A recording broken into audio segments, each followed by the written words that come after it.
Marcos capítulo 6, versículo 30. Vamos a continuar nuestro estudio del Evangelio de Marcos. Marcos capítulo 6, versículo 30.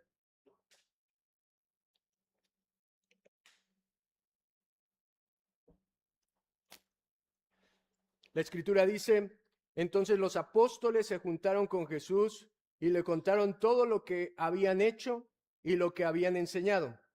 Él les dijo: venid vosotros aparte a un lugar desierto y descansad un poco, porque eran muchos los que iban y venían, de manera que ni aún tenían tiempo para comer.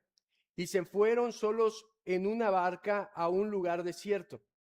Pero muchos los vieron ir y le reconocieron, y muchos fueron allá a pie desde la ciudad, y llegaron antes que ellos y se juntaron a él. Y salió Jesús y vio una gran multitud y tuvo compasión de ellos, porque eran como ovejas que no tenían pastor, y comenzó a enseñarles muchas cosas. Cuando ya era muy avanzada la hora, sus discípulos se acercaron a él diciendo: el lugar es desierto y la hora ya muy avanzada. Despídelos para que vayan a los campos y a las aldeas de alrededor y compren pan, pues no tienen qué comer. Respondiendo él les dijo: dadles vosotros de comer. Ellos le dijeron: que vayamos y compremos pan por 200 denarios y les demos de comer. Él les dijo: ¿cuántos panes tenéis? Id y ved. Y al saberlo dijeron: 5 y 2 peces. Y les mandó que hicieran recostar a todos por grupos sobre la hierba verde, y se recostaron por grupos de 100 en 100, de 50 en 50. Entonces tomó los 5 panes y los 2 peces, y levantando los ojos al cielo, bendijo y partió los panes y dio a sus discípulos para que los pusiesen delante, y repartió los 2 peces entre todos, y comieron todos y se saciaron. Y recogieron de los pedazos 12 cestas llenas, y de lo que sobró de los peces, y los que comieron eran 5,000 hombres. La mayoría de nosotros está familiarizado con esta historia. Tal vez es uno de los milagros más famosos de Jesús, y es muy famoso porque es el único milagro que registran los 4 evangelios.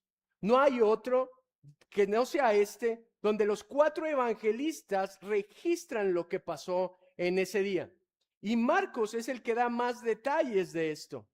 No solo esto marca un parteaguas en la narrativa de su ministerio, sino que imagínese lo que significó para los discípulos que presenciaron eso, el ver que él alimentaba 5,000 hombres con 2 peces y 5 panes. Tuvo que ser impresionante, de modo que los dejó anonadados, y lo contaban a lo mejor una y otra vez, y por eso lo tenemos registrado en los evangelios. Mire, el evangelio de Marcos, recuerde que él nos ha dicho que Jesús envió de 2 en 2 a sus discípulos a predicar el reino. ¿Se acuerda de eso? Y él abre un paréntesis entre esa misión y lo que acabamos de leer, donde nos cuenta el costo del discipulado a través de la historia de Juan el Bautista. Pero ahora regresa a la primera misión de los discípulos, y ellos están ahí, y dice el versículo 30, entonces los apóstoles se juntaron con Jesús y le contaron todo lo que habían hecho, obviamente en esa primera misión, y lo que habían enseñado. Mire, algo que es vital es la rendición de cuentas para el cristiano. Nosotros vemos aquí que lo que están haciendo los discípulos es van y rinden cuentas a su autoridad. Todos estamos bajo autoridad, mi estimado. Todos en algún lugar. Si usted va a un trabajo, usted tiene una autoridad. Si usted está en casa, usted tiene una autoridad. Mientras se case, si usted viene a la iglesia, hay una autoridad o hay varias autoridades en la iglesia, pero siempre lo mejor que nos puede pasar es rendir cuentas de nuestra vida. Y eso es lo que están haciendo los discípulos. El problema, mi estimado, con eso es que al ser humano no le gusta rendir cuentas a nadie. ¿A alguien le gusta rendir cuentas, que le pregunten por su vida, que le cuestionen su vida? ¿Verdad que no? El mundo nos enseña a ser autosuficientes. El yo puedo solo, yo puedo lidiar con mis problemas. El no, mira, no metas a nadie en esto porque son tus cosas. Tú puedes solo. Es más, no nos dice el mundo, solo necesita, o es más, hasta algunos padres dicen, mira, tú eres muy bueno, hijo. Solo necesitas esforzarte por lo que quieres, trabajar duro y entonces lo vas a obtener. ¿No es ese el mensaje? El problema es que en la mayoría de las situaciones de la vida eso no es cierto. Porque cuando el tiempo no es suficiente, cuando nuestros esfuerzos no alcanzan, cuando nuestros recursos se agotan, cuando nuestras fuerzas flaquean, entonces nos topamos con la realidad de nuestras necesidades, de nuestros problemas, y viene el afán, y viene el dolor a nuestra vida, y viene la desesperación. Cuando las situaciones superan a un hombre, la tendencia es a evitar los problemas. ¿No es cierto? Vemos el problema que viene a nuestra vida y preferimos evadirlo, preferimos no hablar de ello, nos está consumiendo el dolor, nos está consumiendo ese problema y preferimos evitarlo a toda costa. Y esta historia, mire, conocida como la alimentación de los 5,000, no es solo un despliegue del poder de Cristo, es una revelación profunda de cómo opera el corazón de Dios cuando enfrentamos la necesidad. Yo le preguntaba al principio, ¿cuántos han venido con una necesidad hoy? ¿O física o almática? Y este texto nos enseña cómo debemos enfrentar esa necesidad. Jesús, mire, de toda la historia, era el único que no tenía una necesidad. ¿Se dio cuenta de eso? ¿Los discípulos tenían la necesidad? Sí. ¿Por qué? Porque estaban cansados. ¿La multitud tenía necesidad? Sí, porque eran ovejas como que no tenían un pastor y porque estaban hambrientas. Pero el único que no tiene necesidad de nada, ¿quién es? Jesús. Al igual nosotros debemos de entender, mi estimado, que solos no podemos. No somos autosuficientes como el mundo nos ha enseñado. Necesitamos a Cristo en nuestra vida. Y a través de este pasaje, el Señor nos enseña que nuestra necesidad nunca es el límite de su compasión y de su provisión. ¿Me escuchó? Nunca nuestra necesidad es el límite de su compasión y de su provisión. Para entender cómo opera el Señor, vea cómo en todas las necesidades que se le presenta, Él primero diagnostica cuál es la necesidad o cuál es el problema, después muestra la incapacidad del hombre para atender esa necesidad y después ¿qué hace? Provee para la necesidad. Siempre hizo esto con los personajes que vemos aquí. Y nosotros vamos a verlo en 3 escenas. La primera es la necesidad de los cansados, la segunda es la necesidad de los perdidos y la tercera es la necesidad de los hambrientos. Acompáñeme primero a ver la necesidad de los cansados. Dice el versículo 31, Él les dijo, venid vosotros aparte a un lugar desierto y descansad un poco, porque eran muchos los que iban y venían, de manera que ni aún tenían tiempo para comer. El trabajo de los discípulos debió durar semanas o tal vez meses, de modo que cuando ellos regresan, ¿cómo regresan? Agotados, cansados. Mire, el ministerio es cansado. El ministerio es cansado. Hay mucho que hacer. ¿Sabe por qué es cansado? Porque siempre habrá inconversos que necesiten la predicación. Siempre habrá personas que tengan problemas a las cuales aconsejar. Siempre habrá personas a las cuales llevar a Cristo. Cuando estos discípulos estaban exhaustos, no solamente era física, sino también que mentalmente.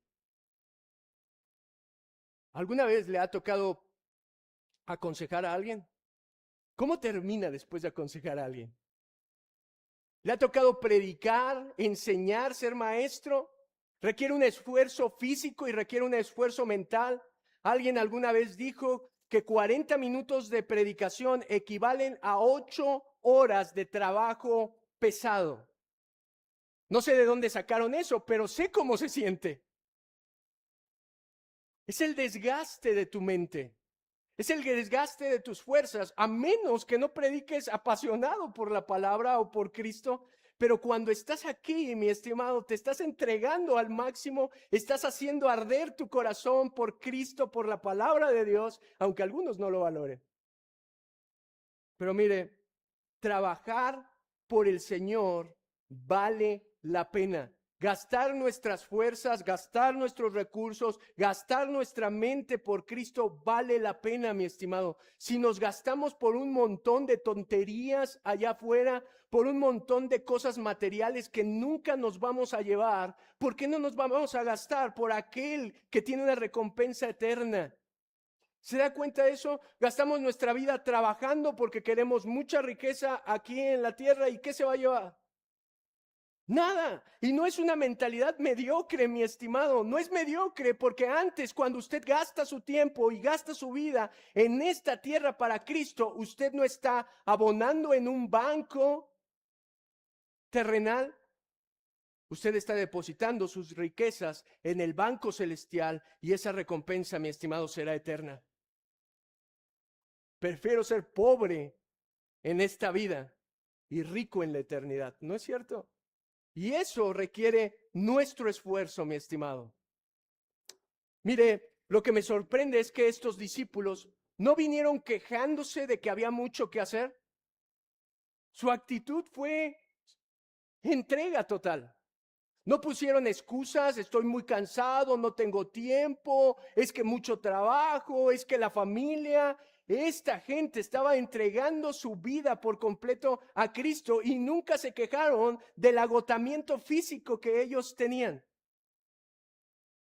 Pero mire, para la gente puede pasar desapercibido su trabajo en la iglesia, su trabajo en el reino de Dios.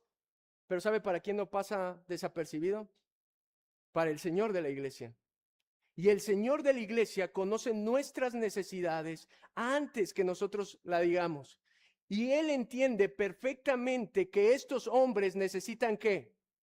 Descanso. Él es el que les dice, necesitan descansar. Él reconoce la necesidad que los discípulos tenían y responde con compasión. Y entonces ellos siguen las instrucciones. Versículo 32 dice, y se fueron solos en una barca a un lugar desierto, a un lugar apartado.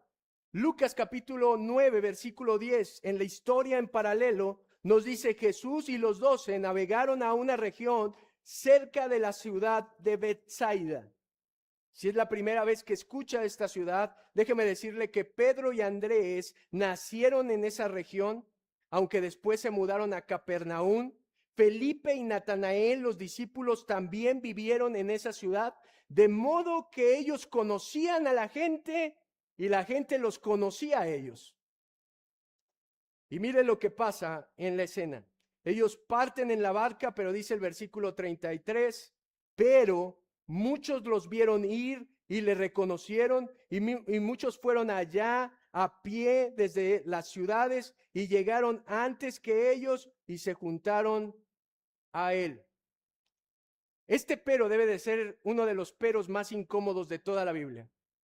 Imagínese que usted es uno de los discípulos de los 12, ha trabajado duro, se ha esforzado, está cansado almáticamente, físicamente, y Jesús le dice, vente, vamos a descansar. Y usted dice, ah, sí, por fin vacaciones. Pero mientras usted se sube a la barca, ve que gente empieza a salir y empieza a decir, ahí van. Y usted dice, bye, bye, desde la barca. Y empieza a irse la barca y ve que la gente empieza a caminar más rápido y usted, adiós, y ellos caminan más rápido. De modo que cuando ellos llegan a la orilla, ya estaba la gente ahí. ¿A qué velocidad tuvieron que caminar? Miren, el Evangelio de Juan agrega que le seguían porque veían las señales que hacía en los enfermos. La mayoría de los que estaban ahí en la orilla esperándolos estaba siguiendo a Jesús porque eran buscadores de emociones fuertes, deseosos de la presencia de milagros. Los que estaban enfermos querían ser curados, los que estaban sanos querían ser entretenidos, pero todos estaban buscando por un interés a Jesús. Y cuando Jesús y sus discípulos llegaron a su destino, la gente estaba ansiosa ahí con ellos. Se acabaron las vacaciones, de vuelta al trabajo. Y usted puede decir, ¿y qué pasó con el descanso que les prometió Jesús? ¿Qué pasó con ese descanso que él notó que tenían necesidad, que ellos no tenían forma de suplirlo? Mire, muchos dicen que el trayecto que ellos emprendieron fue el descanso que necesitaban. Si pudieron dormir bien, si son como yo, que luego no puedo dormir en los camiones o así o en cualquier lado, pues ya no descansaron. Pero yo creo que Jesús suplió un descanso mucho mejor para ellos que una simple siesta. Yo creo que los mostró, les hizo real lo que dice Isaías capítulo 40, versículo 29. Y dice, Él da esfuerzo al cansado y multiplica las fuerzas al que no tiene ningunas. Los muchachos se fatigan y se cansan, los jóvenes flaquean y caen, pero los que esperan a Jehová tendrán nuevas fuerzas. Levantarán alas como las águilas, correrán y no se cansarán, caminarán y no se fatigarán. El descanso físico es importante, pero el descanso que provee Cristo es mucho mejor, mi estimado. El descanso físico es importante, ¿sabe por qué? Porque ese fue el diseño que Dios estableció. Dijo, 6 días trabajarás y al séptimo descansarás. Si usted no le da descanso a su cuerpo, tarde o temprano pagará la factura, mi estimado.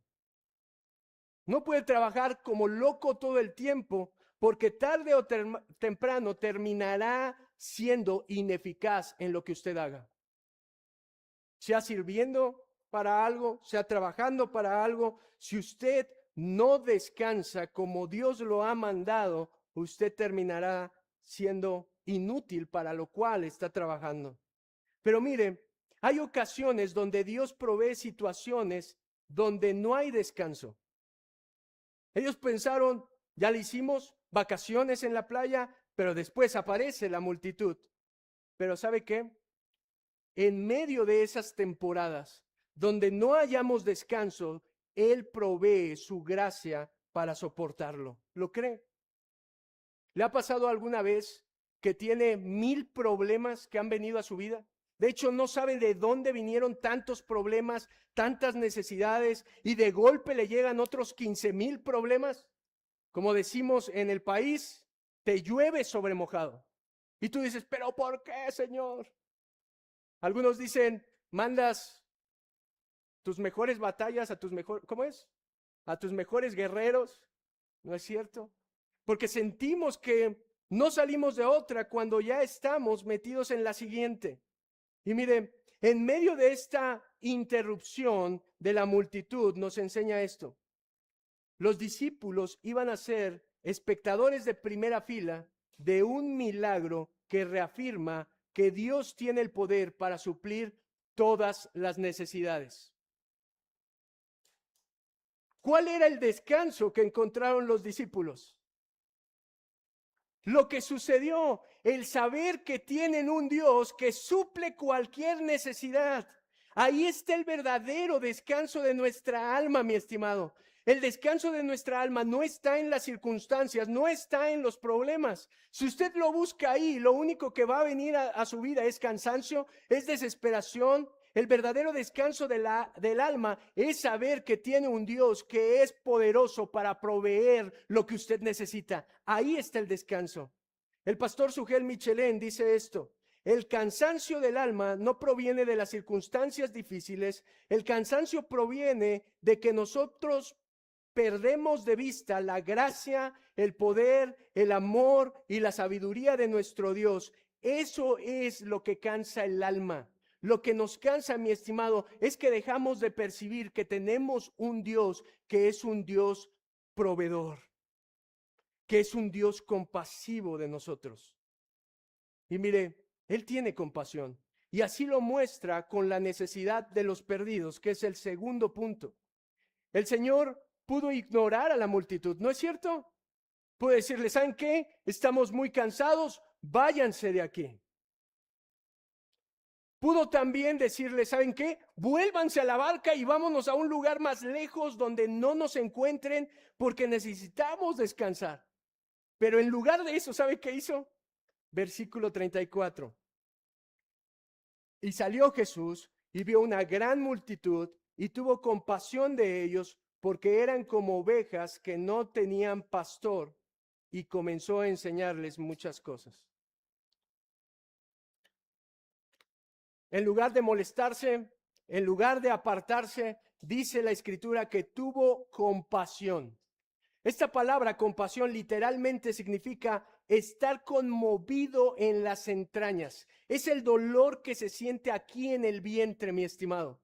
Cuando la Biblia dice que los vio, no es que simplemente dijo, pobrecitos de estas personas. Sintió un dolor en su corazón. Jesús se dolió genuinamente por esta gente. Eran personas extraviadas, perdidas como ovejas que no tienen pastor, y es ahí el diagnóstico. Vea, vuelve a hacer lo mismo. Él diagnostica cuál es la necesidad de la gente, y la necesidad es que estas personas no tenían pastor. Eran ovejas sin pastor. Una oveja, mi estimado, no es un animal muy inteligente, no es un animal autosuficiente. De hecho, una oveja es un animal torpe. Sin ayuda se pierde, no se puede limpiar a ella misma. Si le empieza a llegar las moscas, se golpean la nariz hasta perder el olfato, hasta perder su nariz. Es un animal experto en poner en peligro su vida. Y esa es la metáfora perfecta usada en el Antiguo Testamento. ¿Para qué cree? Para el pueblo de Israel, para el pueblo de Dios. Y describe cómo espiritualmente eran vulnerables a los enemigos, amenazados por el pecado todo el tiempo, carentes de protector, los que suponían que eran los pastores que tenían que alimentarlos con la palabra de Dios. ¿Qué hacían? Eran corruptos, ¿no es cierto? Y Jesús se da cuenta de que estas personas están perdidas en su vida. ¿Sabe cuántas personas están perdidas allá afuera? Y lo puede ver en su manera de vivir. ¿Sabe cuántas personas aún aquí adentro están perdidas porque no conocen la palabra de Dios? La función del pastor es alimentar al rebaño. ¿Con qué? Con la palabra de Dios, mi estimado. Con la palabra de Dios. Si tienen pastores que sean fieles a la predicación de la palabra de Dios, hónrelos. Dice la Biblia, son dignos de doble honor. ¿Por qué? Porque están cuidando su vida, mi estimado. Su vida no la cuido cuando voy a comer con usted. Su vida no la cuido cuando lo apapacho, cuando le digo, ah, qué bueno eres. Su vida la cuido cuando le proveo de la palabra de Dios como pastor. Y eso es lo que Jesús está haciendo. Él ve la multitud, ve la necesidad y les provee la enseñanza que ellos necesitan. Jesús estaba deseoso de alimentar, limpiar y proteger a las ovejas perdidas y llevarlas a ese redil de la salvación, porque Él es el buen pastor, mi estimado. Cualquier hombre de aquí de la tierra es un pastor roto, necesitado, igual, pero Él es nuestro buen pastor. Así lo dijo en Juan capítulo 10, versículo 11, donde dice, yo soy el buen pastor su vida da por sus ovejas. Y eso fue lo que hizo Cristo, mi estimado. Eso fue lo que hizo Cristo. Dice que la gente estaba ahí y Mateo capítulo 14, versículo 14, dice que también lo sanó. Mire, no solamente tuvo compasión de su estado espiritual, también de los pequeños detalles de su vida. Nunca dude que Jesús cuida de todos los detalles que suceden, si es enfermedad, si es necesidad económica, necesidad emocional y lo más importante, la necesidad espiritual. Y por eso dice que comenzó a enseñarles. Mire, la peor escasez de esta multitud no es el hambre en el estómago, sino la ceguera de su alma. Cristo suple primero la mayor necesidad de la humanidad, la verdad de la palabra de Dios. Es lo primero que suple. No solo quería salvarlos de sus debilidades físicas, que eran efecto de la caída del pecado, sino de la muerte espiritual, que es el efecto eterno que tiene el pecado sobre la humanidad. ¿Se da cuenta de eso? La sanidad física que Jesús les proporcionaba estaba limitado a su periodo de vida. Pero la vida eterna que Él ofrecía con su predicación supera en bendiciones todo lo que podemos obtener de Dios en esta vida, y todavía es por la eternidad en la próxima, mi estimado. Esa es la provisión más grande. Jesús sabía que estos hombres y que estas mujeres estaban perdidos. ¿Y sabe qué es lo que me impresiona? No los rechaza.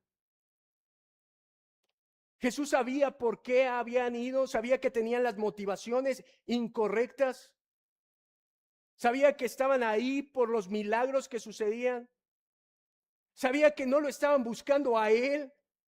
Y mire, Él nunca los rechazó. Mi estimado, es nuestro legalismo el que nos hace sentirnos por encima de los demás y decir, tú no perteneces a mi grupo, tú no perteneces a lo que yo creo que es lo que está bien y lo que está mal. Él suplió la necesidad de estos hombres a pesar de que Él conocía el corazón de esta gente. Esa es la compasión de nuestro Dios. Ese es el corazón de Dios. Mi estimado, ¿cuántas veces cuando va en el carro y aparece alguien al lado de su ventana a pedirle dinero?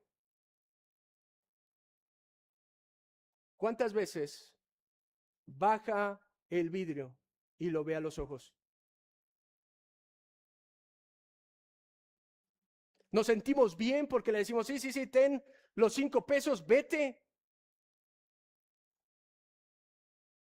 Lo vemos todo sucio. No entra en nuestras categorías, ¿verdad? Pero ¿cuántos de nosotros hemos podido ver a los ojos a esas personas y compadecernos, dolernos de la necesidad de esa gente? Y voy más allá. Imagínese que usted pudiera ver la necesidad del alma de esas personas.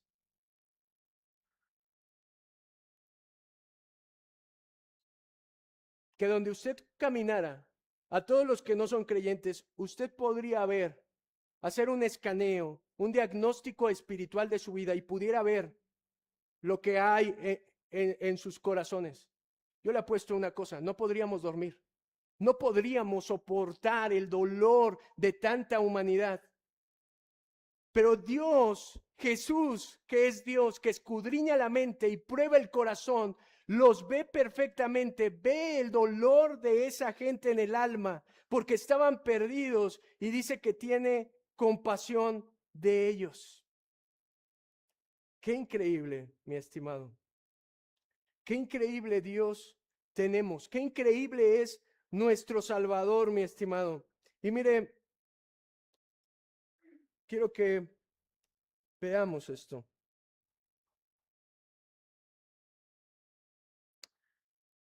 El comentarista Riley dice, pobre teología es aquella que enseña que Cristo solo se preocupa por los creyentes. Hay justificación en la Escritura para decir al principal de los pecadores que Jesús se compadece de él y cuida de su alma, que Jesús desea salvarle y le invita a creer y ser salvos. Nosotros no sabemos quiénes son los escogidos, mi estimado. Nosotros solamente podemos predicarle el evangelio del amor de Cristo a la gente y decirle, no importa lo que hayas hecho, no importa quién eres, solo ven a Cristo, arrepiéntete y entrega tu vida a Cristo. Debemos de hacer de la predicación del evangelio algo tan sorprendente para la gente, que la gente diga, ¿en serio no puedo hacer nada? No, no tienes que hacer nada. ¿En serio puedo venir a Cristo? Si yo he sido así, he hecho tantas cosas, no importa, mi estimado. Eso se llama gracia y es gratuita para todo aquel que entrega su vida a Cristo. Así es como deberíamos de predicarle aún a la gente que vemos más miserable en nuestros ojos. Porque ¿sabe qué? Nosotros venimos de ahí.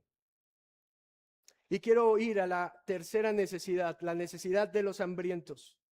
Hemos visto la necesidad de los cansados, la necesidad de los perdidos. Y mire ahora el milagro. Versículo 35. Cuando ya era muy avanzada la hora, sus discípulos se acercaron a él diciendo, el lugar es desierto y la hora ya muy avanzada. Despídelos para que vayan a los campos y aldeas de alrededor y compren pan, pues no tienen qué comer. Mire, desde la perspectiva humana, la preocupación de los discípulos es razonable. De hecho, fueron prudentes, ¿no es cierto? Suena bien. No están siendo mala onda con la multitud. Están diciendo, mira Jesús, les has enseñado por mucho tiempo, está oscureciendo, no hay alumbrado público como en nuestra época, no hay muchas tiendas abiertas, ve y que vayan a su casa y coman. Pero mire la respuesta de Jesús en el versículo 37. Respondiendo él les dijo, dadles vosotros de comer. Esto parece chiste. En algo coinciden los 4 evangelios, bueno, en todo, pero nos dan un dato. Eran 5,000 hombres.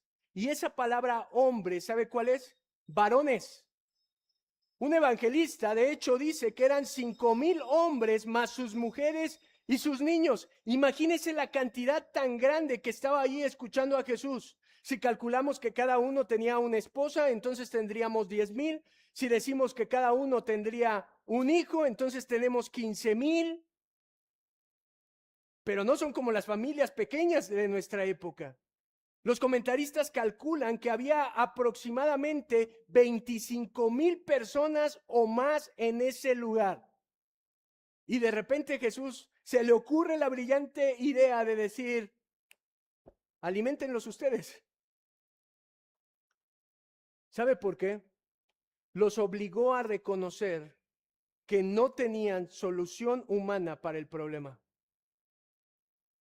Él diagnostica, hay una hambre y también diagnostica la fe de los discípulos y les muestra que ellos no tienen los recursos, que ellos no tienen la solución en sus manos, de modo que dice el versículo, ellos le dijeron que vayamos y compremos pan por 200 denarios y les demos de comer. Es decir, ¿estás bromeando, Jesús? 200 denarios equivale a 8 meses de trabajo de un hombre. Y ni eso les hubiera alcanzado. Y aparte, si tuvieran el dinero, ¿a qué tienda irían a comprar cantidad de comida para más de 25,000 personas? ¿Se imagina eso? ¿Cómo se vería el problema para los discípulos? Enorme. Muchos dicen, Cristo quiso probar su fe. No quiso probar nada porque él conocía su fe. Quiso mostrarles cómo era su fe. Y mire, la pregunta de los discípulos evidenció una cosa: su incredulidad en Cristo, mi estimado. La respuesta que ellos dan, ¿cómo quieres que le haga? ¿Alguna vez han venido los problemas a su vida y usted responde con el mismo tipo de preguntas que los discípulos? Señor, ¿y cómo quieres que le haga yo? Eso muestra su incredulidad. Eso mostraba la incredulidad de estos discípulos porque el problema parecía insuperable. Ahí está su incapacidad. Y yo le digo, ¿nunca se les ocurrió que él podía crear alimento? Nunca vino la fe de decir, verdaderamente este es el Hijo de Dios, el Dios creador. Mi estimado, y usted puede decir, ¿y qué evidencia tendrían para saber que él puede crear alimento? ¿Cuál fue el primer milagro de Jesús? Convirtió el agua en vino. Ellos lo sabían, pero lo habían olvidado, de modo que cuando viene la prueba, ellos fallan por la incapacidad de su fe, no por la incapacidad de sus recursos. El versículo 38 dice, Él les dijo, ¿cuántos panes tenéis? Id y vedlo. Y al saberlo, dijeron 5 y 2 peces. 5 y 2 peces. Mire, cuando nosotros pensamos en los panes, nos imaginamos unos panesotes así. Pero la palabra panes podría traducirse como tortilla de pan. Era una oblea o una galleta de pan plano.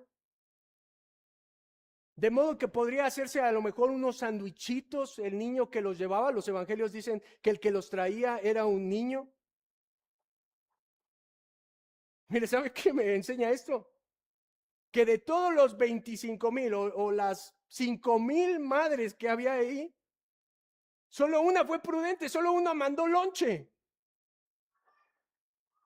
Y encima no le mandó pensando, bueno, con estos panesotes vas a alimentar a 25,000 personas. No, le dio la porción exacta, la porción de vida para un niño de su edad, para un niño pequeño. ¿Y cómo harían ahora teniendo esa cantidad para alimentar a todos? Dietrich Bonhoeffer comenta, Jesús dice a sus discípulos, dadles vosotros de comer, los pone en una esquina de absoluta imposibilidad para que reconozcan que separados de Él nada pueden hacer. ¿Me escuchó, mi estimado? Separados de Él nada puede hacer. El milagro de saciar a todos comienza cuando el hombre confiesa su total escasez y pone sus ridículos recursos, 5 panes, en las manos del Todopoderoso. A nuestra vista, los recursos son ridículos. Pero ¿sabe por qué no son ridículos, mi estimado? Lo que Dios le ha dado delante de su necesidad, de su problema. Porque es lo que Dios le proveyó. Muchas veces mostramos la ingratitud de nuestro corazón cuando nos fijamos más en lo que nos hace falta que en lo que Dios nos ha dado. Y eso está mal, mi estimado. Mire, el versículo 39 dice, y les mandó que hiciesen recostar a todos por grupos sobre la hierba verde, y se recostaron por grupos de 100 en 100 y de 50 en 50. Él ordena a la multitud para que puedan distribuir la comida adecuadamente y para que ellos puedan consumirla, que puedan comerla.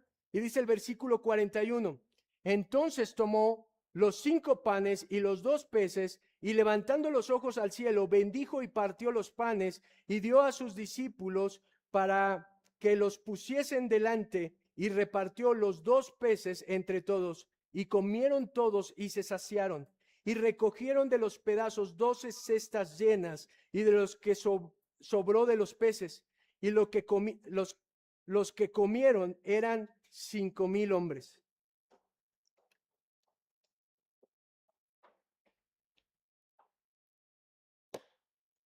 Ahorita al final.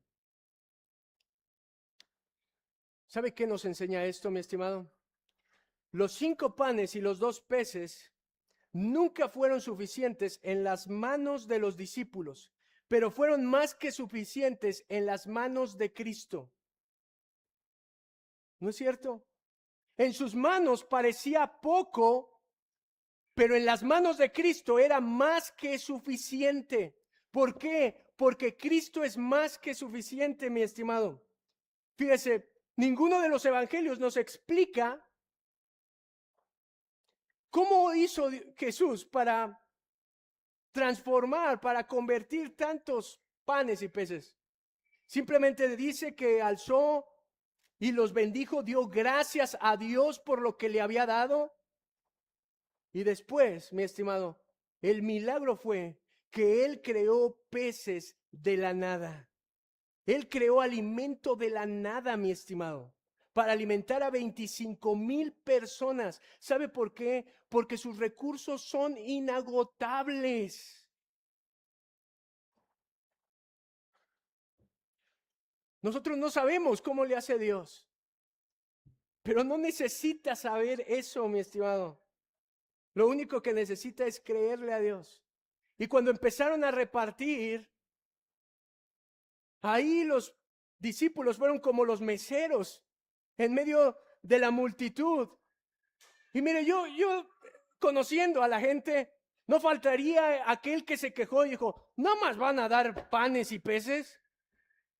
¿No es cierto? Siempre hay alguien que tú vas a un restaurante y es de mariscos y dice, yo no como pescado. Siempre hay uno que no come pescado. Pero este pescado, mi estimado, no estaba contaminado por la caída de este mundo. Este pescado estaba totalmente limpio de pecado, limpio de la maldición de este mundo. De modo que yo creo que le supo riquísimo, porque dice que se saciaron. ¿Y sabe qué significa eso? Que comieron hasta que ya no pudieron más. Y aún así sobraron, porque con Dios siempre bendice más abundante de lo que nosotros merecemos, mi estimado. Y quiero terminar con esta aplicación.